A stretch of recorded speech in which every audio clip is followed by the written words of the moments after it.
My name is Claudia Jakubowski. I'm the daughter of Richard and Marion Whalen, and I've had a connection to Rhinebeck Junction my whole life, which is 43 years. I've moved out, but I've continued up until the flood. Well, still do go back to the house and the junction weekly now to check on it. So my whole life I've had a connection there. Hi, my name is Janet Carta. I'm daughter of Marion and Richard Whalen. I grew up in Rotterdam Junction and lived there for 25 years. And I live here with my parents. It was my home. There's a lot of happy memories. Great. Can you tell us about your experience when the storms hit? Well, it was interesting. This Sunday, the day of the actual storm, we lost power here. I called continually to check on my parents to see if they were okay. They were fine. Nothing was, they didn't lose power. Next morning, I'll never forget it as long as I live. It was like the most beautiful blue sky, sunny day. I went to work. I called them when I got there just to make sure that they were okay. Everything was fine.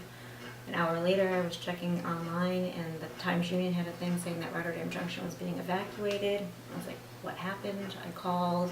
All the systems were down.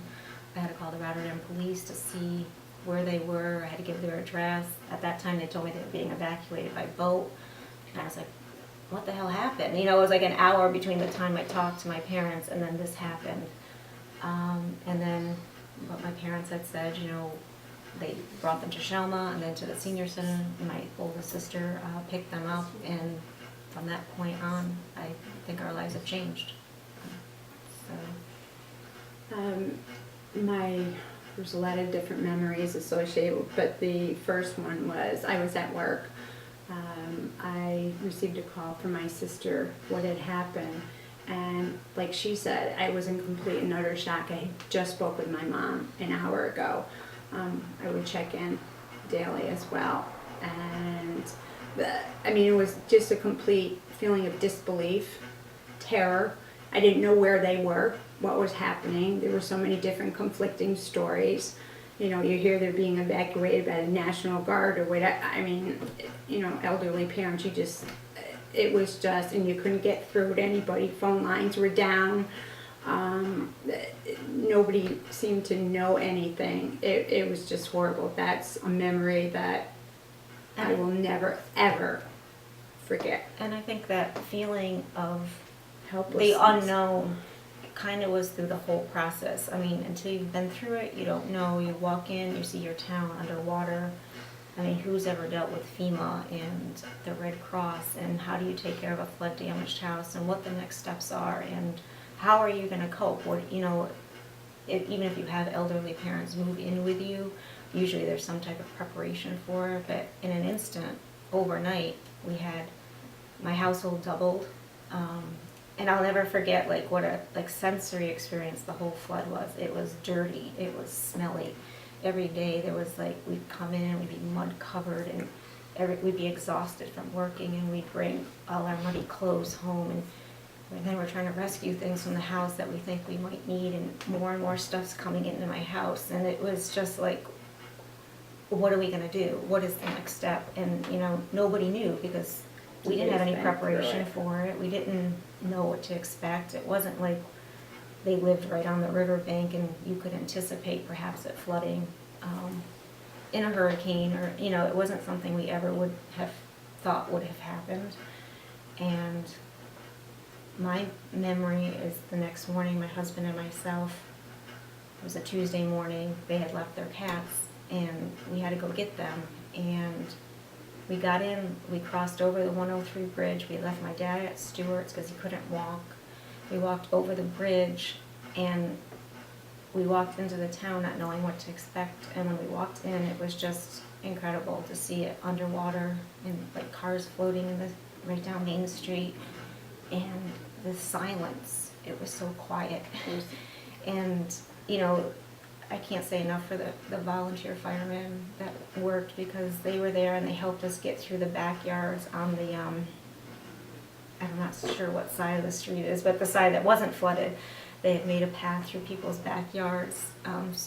They brought us so we could get at least close to my parents' house, and then we kind of like waded in, and we had no idea what to expect. We didn't know, and we didn't bring a cat carrier with us.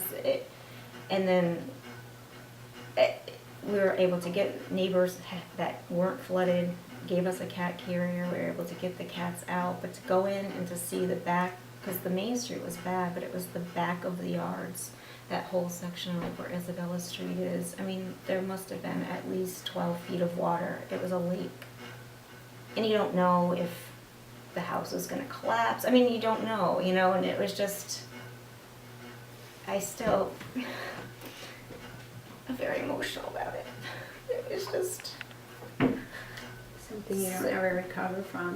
and then from that point forward, just the sheer exhaustion of the work and dealing with solving problems and dealing with family in different ways and dealing with parents in different ways and caretaking and all the paperwork, and I don't know how we made it through, honestly, but we really did.